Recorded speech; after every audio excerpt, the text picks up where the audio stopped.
नरेश अवस्थी जी हरद्वाई से। आधा मतलब शेयरबिल्स। गुरुदेव भगवान, आपके पावन चरणों में कोटि कोटि प्रणाम। जय जय। सभी के प्रति अनुकूल व्यवहार करने पर भी पलटकर उनसे प्रतिकूल व्यवहार ही मिलता है। जय जय। ऐसे में हृदय विचलित हो उठता है, क्या करूं?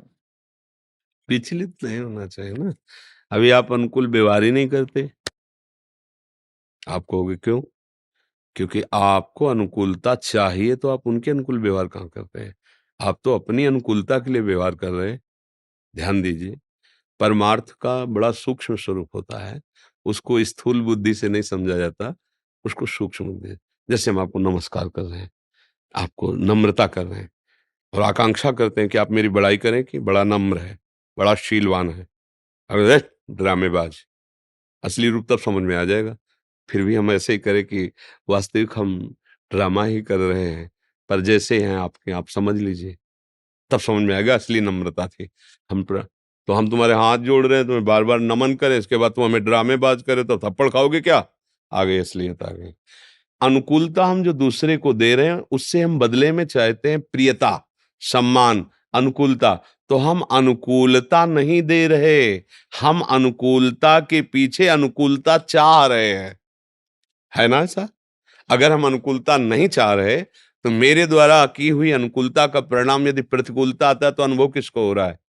वही अनुकूलता की चाह को अनुभव हो रहा है, प्रतिकूलता। जिस दिन अनुकूलता की चाह मिट जाएगी, तो ना अनुकूल न प्रतिकूल, समतूल। और समतूल का स्वरूप है दंपति रस समतूल। वो प्रिया ये कूल जो है संसार के दो किनारे हैं, एक अनुकूल एक प्रतिकूल। जो भक्त रहता है ना, वो किनारों पे नहीं विचरता है, वो सम विचरता है, मध्य में। मध्य में सबके हृदय में कौन बैठा हुआ है? श्री भगवान। संसार का मध्य क्या है? श्री भगवान। ना अनुकूल न प्रतिकूल, बीच का मार्ग पर क्या है? समतूल। और समतूलता क्या है? भगवान का स्वरूप है, दंपति रस समतूल।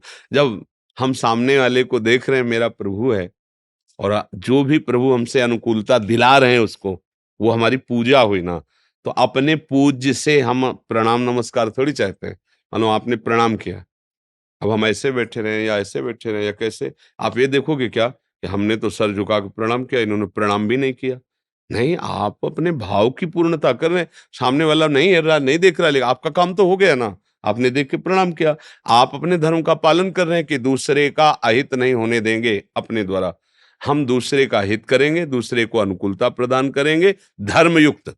अगर वो प्रतिकूलता समझ रहा है और वो दुखी हो रहा, तो मुझे कोई फर्क नहीं पड़ता। या वो दुखी होके मुझे दुख देना चाहता है, तो मुझे कोई फर्क नहीं पड़ता।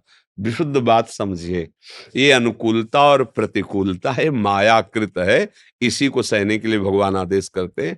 अनुकूलता प्रतिकूलता अर्थात शीत उष्ण एक ठंडापन देती है। जब कोई बड़ाई करता है, हमारे अनुकूल होता है, हृदय में एक शीतलता आती है। जब कोई निंदा करता है, प्रतिकूल होता है, तो एक जलन सी पैदा होती है। भगवान इसी को सहने के लिए कह रहे हैं। मात्रा स्पर्शास्तु कौन्ते शीतोष्ण सुख दुखदा आगमा पाइनो अनित्यास तास्तित क्षस्व भारत। हे भारत, ये आने जाने वाले हैं।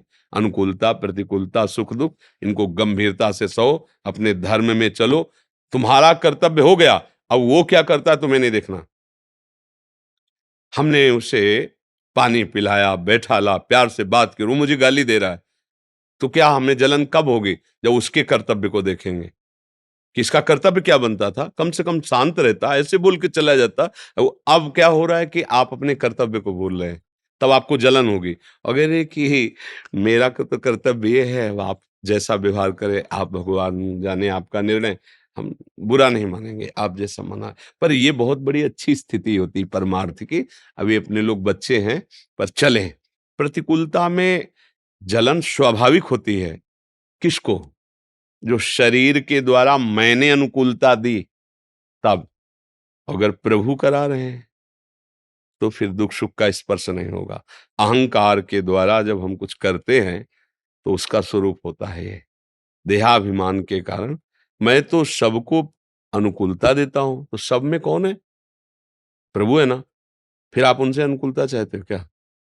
तो अनुकूलता की मांग करने वाला उपासक नहीं होता, तो स्वार्थी होता है। जब हम उसका ऑपरेशन करके देखेंगे, तो कमी अपनी पाएंगे। इसलिए संतों ने कहा, बुरा जो देखन मैं चला, बुरा न मिलिया कोय, जो दिल खोजो आपनो, तो हमसे बुरा ना हो। यदि हमारा मार्ग सही है, तो हमें बुरा नहीं लगेगा। क्यों? आप बताइए? हमको परमार्थ मान लो, आप जिससे कंठी तिलक धारण किए वैष्णव भगवत दास हैं, हमारा मार्ग सहनशील है, हमारा मार्ग सब में अपने आराध्य देव को देखना, हम अपना व्यवहार करेंगे। अब सामने से जो व्यवहार आ रहा है उसमें विवेक के द्वारा हम निर्णय करेंगे। कोई न कोई पाप है, हमारे पाप को नष्ट करने के लिए प्रभु इस रूप में आके मुझे गाली दे रहे हैं, अपमानित कर रहे हैं, जो हृदय में दाह हो रही, सह रहे हैं। महान बन जाओगे, आनंदित हो जाओगे। अगर ऐसे चलोगे तो फिर जो कुछ तुम शुरू किया है दूसरों को सुख देने की भावना, वो क्षीण हो जाएगी। यार कुछ नहीं मिलता, जितने हाथ जोड़ो उतने सर चढ़ा जाता है आदमी। इसका मतलब है यार सब बेकार की बात, धर्म से गिरा देगा ये भाव। नहीं नहीं, हमें अपने मार्ग में चलना है। काशी में एक संत स्नान कर रहे थे, देखा एक बिच्छू बहती चली आ रही, तो ऐसे उठाया, बड़ी जोर से उसने डंक मारा, तो एकदम छोड़ दिया। फिर हिम्मत करके फिर उठाया, फिर मार दिया। फिर तो एक पास में एक नहा रहे थे, उनका पागल हो, वो बार बार डंक मार रही है और आप उसे बाहर निकाल के डालना चाहते हैं। बोले उसका स्वभाव है डंक मारना। जब एक छोटा सा कीड़ा अपना स्वभाव नहीं छोड़ सकता, तो मैं साधु हूं, मैं अपना स्वभाव कैसे छोड़ दूं? निकाल के ही बाहर कर दिया। हमारा स्वभाव, हम भगवत भक्त हैं, हम प्रभु के दास हैं। वो सांसारिक आदमी अपने स्वभाव से व्यवहार करेगा, हम प्रभु के जन हैं। हमें सत्संग मिला है प्रभु की कृपा से, प्रभु का नाम मिला है, राधा नाम मिला है। हम में इतनी क्षमता तो आनी ही चाहिए कि हम दूसरे के द्वारा किए हुए प्रतिकूल व्यवहार को अनुकूल बना लें। और सच्ची मानना, यदि आप सही ढंग से चलोगे तो किसी की ताकत नहीं कि आपका प्रतिकूल कर सके, क्योंकि आप कृपा कवच से सुरक्षित हैं। जो सदैव दूसरों का हित चाहता रहता है और भगवान की भक्ति करता है, उसे भगवान की कृपा सुरक्षित रखती है। अगर कृपा कवच से सुरक्षित है तो वहां से भेजी गई प्रतिकूलता तुरंत अनुकूलता में यहां बदल जाएगी। वहां से मारा गया अस्त्र उसके पास आते ही उसका सुख पूर्वक स्वागत करने वाली वस्तु बन जाएगी, अर्थात तलवार हार बन जाएगी, शूल फूल बन जाएंगे। आप चल के तो देखो, परमार्थ है। हर कष्ट, हर कष्ट। अब प्रतिकूलता का महत्व खत्म कीजिए। प्रतिकूलता कोई चीज नहीं, हमारे कर्मों को भुगताने का परिणाम है वो। चुपचाप भोग लीजिए और प्रभु के पास पहुंच जाइए।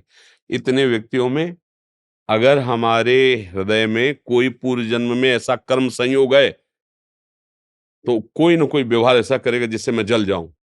क्यों किया भाई? इतने लोग थे, दूसरे ने क्यों नहीं किया? क्योंकि उसके द्वारा हमारा कर्म निर्णय निकलना है। तो कहे, अरे यार बहुत पाखंड की बात करते हो, हम जानते हैं तुम कैसे हो। कैसी बात करते हो तुम? चलो निकालो इसको। उसको निकालने की जरूरत नहीं, जो अंदर तुम्हारे जमा था ना, उसको निकालने के लिए भगवान ने उसे भेजा है। वो पाप नष्ट हो जाए। जी जी, कभी तो भगवान कृपा करेंगे कि मुझ पाखंडी को, नाटक करने वाले को भी भक्त बना देंगे। भगवान बड़े कृपालु, कभी तो कृपा करेंगे और उसको रोना जाना चाहिए। अगर हम उसका विरोध करते हैं तो हम प्रभु के सिद्धांत से अलग होते हैं। ये चीज